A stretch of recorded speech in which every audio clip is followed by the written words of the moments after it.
Você está se percebendo mais ansioso e tem dúvidas se você pode ou não ter desenvolvido algum transtorno de ansiedade? É sobre isso que esse nosso vídeo de hoje vai tratar. Então fica até o final para tirar todas as suas dúvidas.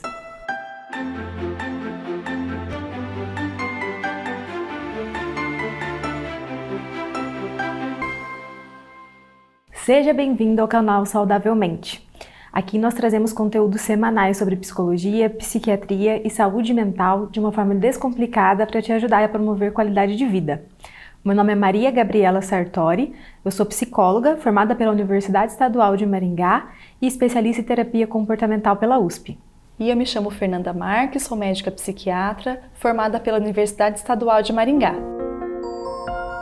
Eu quero te convidar a imaginar aqui comigo o estádio do Maracanã.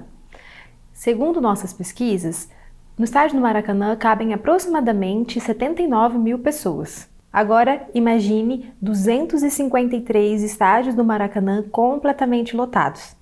É muita gente, não é verdade? Pois então, esses são os dados que a Organização Mundial da Saúde trouxe sobre a quantidade de brasileiros que sofrem com transtornos de ansiedade. Aproximadamente 20 milhões de pessoas. Isso quer dizer que muito provavelmente ou você está sofrendo com algum transtorno de ansiedade ou vai vivenciar ao longo da sua vida ou está convivendo com alguém que sofre com algum transtorno.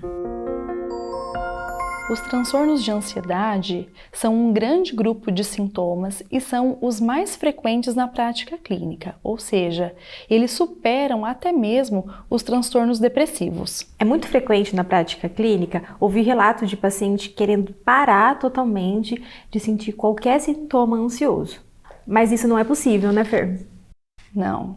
E além de não ser possível, e na verdade também não é interessante, porque a ansiedade é um sintoma que deve fazer parte da nossa vida e em muitos momentos ela é necessária.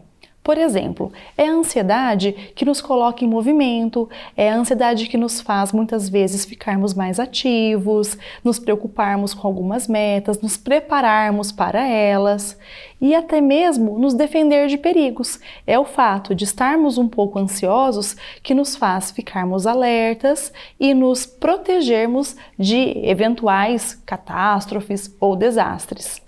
É o que chamamos de ansiedade necessária. Ela está intimamente relacionada com situações que nós estamos vivenciando no nosso dia a dia. Então, se a gente não sentisse ansiedade, como a Fernanda acabou de citar, nós não nos prepararíamos para nada e as coisas até perderiam, até de certa forma, um grau de importância e valor para a gente.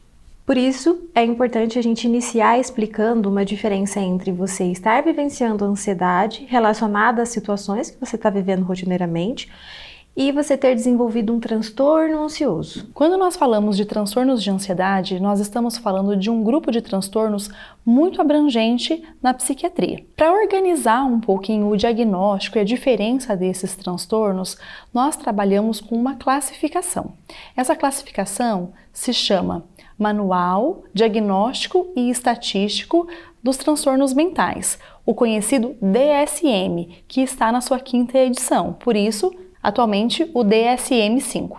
Então, nesse DSM nós encontramos os transtornos ansiosos classificados por conta de sintomas que são muito específicos da ansiedade e nós vamos falar sobre eles depois. E lá ele subdivide os transtornos ansiosos de acordo com algumas características que são muito particulares de cada um deles. Então, quais são os transtornos ansiosos que estão nessa classificação? O transtorno de ansiedade generalizada, o transtorno de pânico, as fobias específicas, o transtorno de estresse pós-traumático e o transtorno de ansiedade social.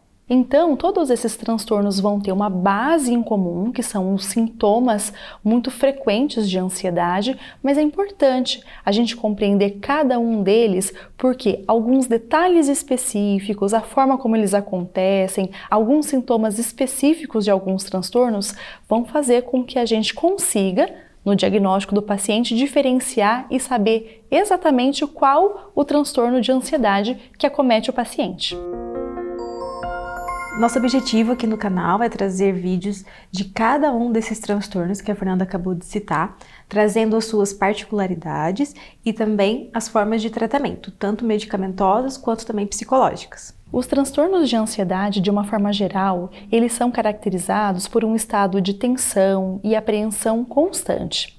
E isso não é legal que o nosso cérebro sinta por muito tempo. Usualmente, nós reagimos de uma forma ansiosa a determinadas situações em especial, mas esse estado de alerta e apreensão dura proporcionalmente ao fato e depois alivia. Mas o paciente que sofre de um transtorno ansioso não experimenta esse alívio, gerando uma situação de desconforto e sofrimento muito intenso. Pensando então em uma diferença dessa ansiedade necessária para uma ansiedade patológica. Quando a gente está vivendo situações na nossa vida, é extremamente necessário e natural vivenciar essa ansiedade. Se a gente não sentisse ela, nós não nos prepararíamos para situações rotineiras, desde provas, alguma apresentação no teu trabalho, gravar vídeos. Então, nós não nos organizaríamos melhor, nós não nos estudaríamos tanto para situações, nós não teríamos, então, estímulos de preparação para as coisas. Isso vem lá de trás, desde o homem das cavernas. Se ele não vivenciasse essa ansiedade, ele não conseguiria fugir de inimigos e sobreviver. Se nós não tivéssemos ansiedade, nós não conseguiríamos nos preparar para guerras. Então, ela tem uma relação muito íntima com uma situação que a gente vai vivenciar, nos preparando antes e você sentindo essa ansiedade até durante a situação também e um pouco depois, mas ela vai cessar. A diferença entre essa ansiedade necessária e a ansiedade patológica é que a pessoa ela vai vivenciar essa tensão de uma forma muito constante. Constante e até desproporcional ao fato, ou seja, muitas vezes não está acontecendo nada de extraordinário e o paciente que é portador de um transtorno ansioso está num sofrimento intenso, como se ele estivesse passando por uma tragédia. Uma vez uma paciente chegou a descrever para mim que a sensação que ela tinha é estar dentro de uma jaula de um leão e que ele estava dormindo. Então, assim, tá tudo bem, tá dormindo, mas necessariamente ela tinha que ficar tensa, ela ficava tensa com a possibilidade de ele acordar ou de algo ruim acontecer. Os transtornos ansiosos causam alterações em 3 níveis: psicológico, comportamental e físico. Falando um pouquinho das alterações psicológicas, é muito comum então os pacientes sofrerem em demasia por antecipação ou então ruminarem fatos passados, ou seja, ele está sempre sofrendo por algo, do presente, do futuro ou do passado. É muito comum, então, os pacientes que sofrem de transtornos ansiosos se sentirem muito cansados. É como se aquela demanda toda da ansiedade fizesse com que eles consumissem muito de sua energia. Então, eles sentem muita fadiga, eles se sentem muito prostrados. E outra queixa comum também é a irritabilidade. Uma alteração comportamental muito presente em quadros ansiosos é a apresentação de comportamentos de fuga e esquiva. Por quê? O paciente ele vivencia situações em ambientes em que ele se sente muito ansioso, chegando até a ter vivenciado crises de pânico ou de ansiedade em determinados lugares. Então a tendência é que ele comece a fugir, se esquivar de situações, achando que assim vai prevenir a sua ansiedade, até buscando um lugar mais seguro, que seria o seu ambiente mais familiar. O que isso acaba, na verdade, acentuando mais e agravando mais o quadro ansioso. E para finalizar, os sintomas físicos também são muito presentes.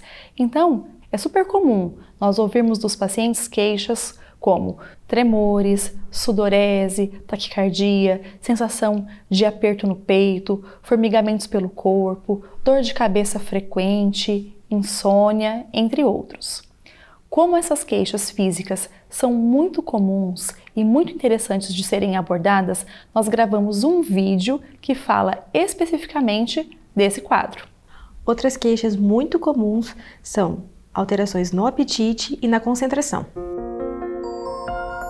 Se você se identificou com algo que foi dito aqui no vídeo, te orientamos que você busque um profissional especializado em saúde mental para poder passar por uma avaliação. Ele pode ser um psiquiatra ou um psicólogo.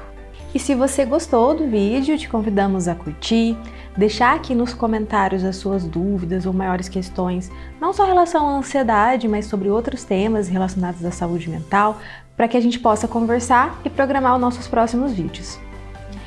Te convidamos também a se inscrever aqui no canal, a nos acompanhar nas redes sociais e também aqui ativar o sininho. Isso é muito importante para que você receba as notificações dos nossos próximos vídeos e para que o YouTube reconheça o nosso canal como um assunto relevante para a saúde mental. Um beijo e até breve!